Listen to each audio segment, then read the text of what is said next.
In this section, we're just going to talk about a simple hand check entry in accounts payable. This would be where you're going to pay one or two vendors or even a non-vendor. Somebody's going to walk up and you need to cut a check real fast and you don't want to wait for a check run. You can do that through what we call hand check entry. So we're going to go into accounts payable and we're going to pick accounts payable entry, and that is the checks.e process for hand check entry. We can open this. You enter the check number because you know the check number. You either hand wrote the check or you're entering a check and you're going to print it on the printer for just a one-time check. So whatever that number is, we're going to pick 78, 75, whatever. Company code 1, today's date. We're not going to have it's not voided. It's not status is open. If this is a vendor, you would put in the vendor number here, or you look up the vendor number here, or you type in all the vendors you want that have all in it. And I'll say that's the vendor I want.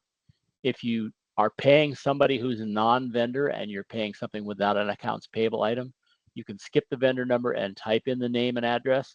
And over here on the bottom right, you can put in the expense accounts you're hitting for this number.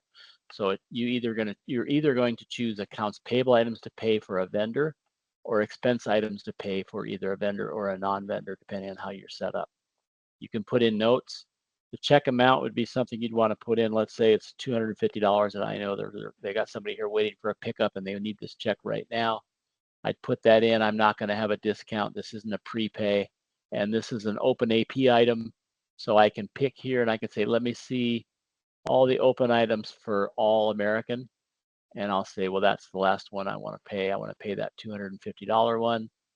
So I've got the $250 amount, and I've got the $250 distribution. Everything's good until this amount matches the total of the net amount. It won't let you save this record. It won't let you print a check. It's got to balance out. So once it balances out, I hit save. I have the option to print the check. I'm not going to print it because you wouldn't be able to see it on my printer, but I can print the check here and I can send it out either to a printer that's with a laser check, or a printer with a blank stock check in it, depending on how I do things. And then it says 7875 has been filed in the checks file. At that point, the check's posted, it's done, the accounts payable item's closed. That's all there is to it. If for any reason I made a mistake and I want to void or stop payment, I can use checks.e2. I can put in 7875. I can put in a void date and a stop pay date, and I can put in notes or anything I want.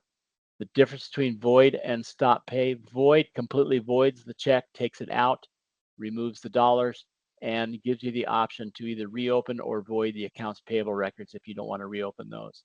The stop pay just indicates that you've told the bank you put a stop pay on this, but it's not actually going to reverse any entries yet because the bank hasn't confirmed that they've been able to stop pay.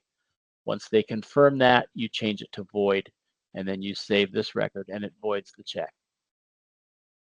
At that point, it shows up in the check register as a voided check, and you're all done. There's no posting or anything you have to do after the fact. It's all in one step. Thank you very much.